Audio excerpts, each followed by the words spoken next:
Sława Jezusu Chrystu. Glory be to Jesus Christ. We are doing a series called A Modern Day Martyr about Blessed Vasyl Velychkovsky, using artifacts that we have here in our museum in Winnipeg.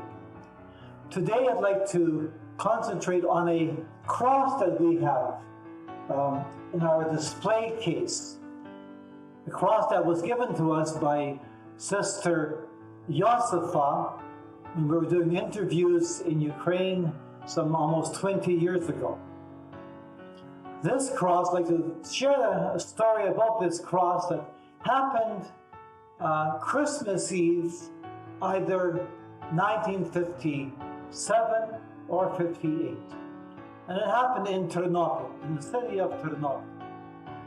Blessed Vasyl would come to the Basilian monastery once a month to confess with sisters, and in this monastery was also his mother, Anna, who is now Sister Emilia. And of course he comes for Christmas Eve to spend Christmas Eve with his mother in Ternopil. They have the Christmas Eve supper. Not only the sisters, but other sisters came and joined around. A little more than a dozen people were in the home, in this home in Ternopil. And after they had finished the Christmas Eve supper, later at night around 10:30, 11 o'clock, they hear a knock on the door.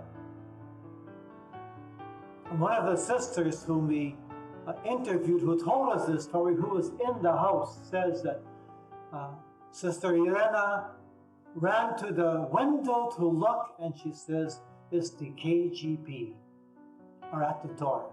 Blessed Vasyl tells him to quickly lock the door with a beam and to close all the lights. Of course, the sisters were very scared. Sister Irena says they scattered like mice. Blessed Vasyl said to them, just pray, pray, pray. And he began to pray, and he had a cross in his hands. And it was, I believe, this cross here that we have before us in the museum. And they prayed for hours. Meanwhile, the KGB are outside the door, banging on the door, saying, open up, we know you are in there. You'll be in deep trouble if you don't open this door. Of course, this is the time of the underground church. It was illegal to be Ukrainian Catholic, much less to have a priest and nuns gather together. Those gatherings were illegal, were impossible. If you were caught, you could be arrested on the spot and charged for all kind of anti-Soviet activities. So there was great fear for that. But Blessed Vasyl said, pray. And they kept praying. Around 1 in the morning, Sister Irena says that after praying intensely for several hours, Blessed Vasyl took the cross, and this cross which we had before us, and came to the door and made a sign of the cross over the door, and silence ensued.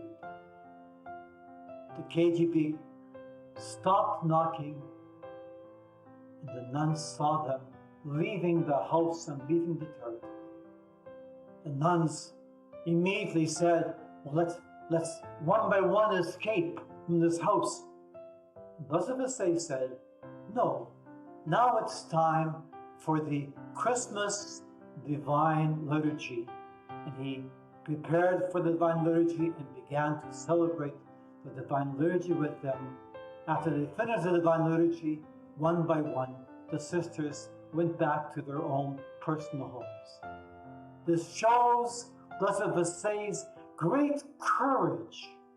Despite this great danger that was on them for those hours, Blessed Vasyl chooses to have the Divine Liturgy. The KGB could have chosen to come back, but he trusted that God would protect them.